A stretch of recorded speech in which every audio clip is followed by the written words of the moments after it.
অটল জল ধারায়ও মিলছে না জল সংকটের প্রতিবাদে রাস্তায় নামলেন ক্ষুব্ধ মহিলারা। 1 ঘন্টার পথ অবরোধে ভোগান্তি বাড়ল পথে, আশ্বাসে উঠল অবরোধ।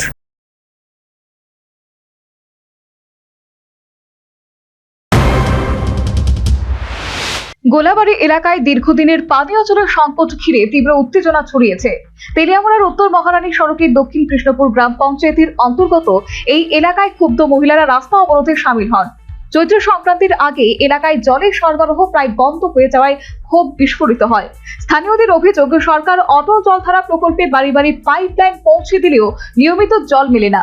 দিনের পর দিন সমস্যার কথা জানানো হলেও কোনো স্থায়ী সমাধান হয়নি। প্রচন্ড দাবদাহের মধ্যে জল না থাকায় সবচেয়ে বেশি সমস্যায় পড়েছেন গৃহিণীরা। তাই মাতৃশক্তিরাই রাস্তায় নেমে প্রতিবাদ জানিয়েছেন। কতদিন ধরে জল পাই না? কতদিন ধরে? আজকে হয়ে গেছে গা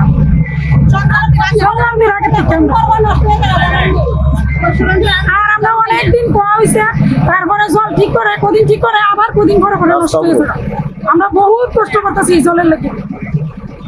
এলাকাটার নাম কি? গোলাবাড়ি। এই বিষয়ে আপনারা দপ্তরে জানাইছেন? জানানো হয়েছে।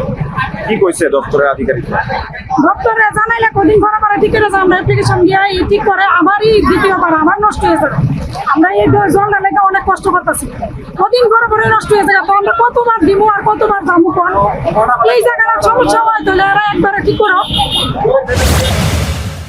অবরোধের জেরে প্রায় 1 ঘন্টার বেশি সময় যান চলাচল ব্যাহত হয়। রাস্তার দুধারে দীর্ঘ যানজট তৈরি হয়, সাধারণ মানুষকে ভোগান্তিতে পড়তে হয়। পরে স্থানীয় নেতৃত্ব এবং প্রশাসনিক প্রতিনিধিরা ঘটনাস্থলে পৌঁছে দ্রুত ব্যবস্থা নেওয়ার আশ্বাস দেন।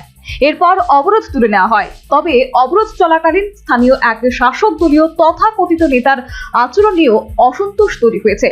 অভিযোগ, তিনি আন্দোলনকারীদের শাসিয়ে গেছেন, এতে ক্ষোভ আরও বাড়ে। এখন প্রশ্ন উঠছে, পাইপলাইন থাকলেও নিয়মিত জল মিলছে না কেন? প্রশাসনের নজরে এতদিন সমস্যা এলো না কিভাবে? আশ্বাসের পর কবে শুরু হবে স্বাভাবিক জল সরবরাহ? সাধারণ মানুষের দুর্ভোগের দায় নেবে কে? এলাকাবাসীর দাবি আর প্রতিশ্রুতি নয়, দ্রুত স্থায়ী সমাধান চায়। Bureau report, news vanguard.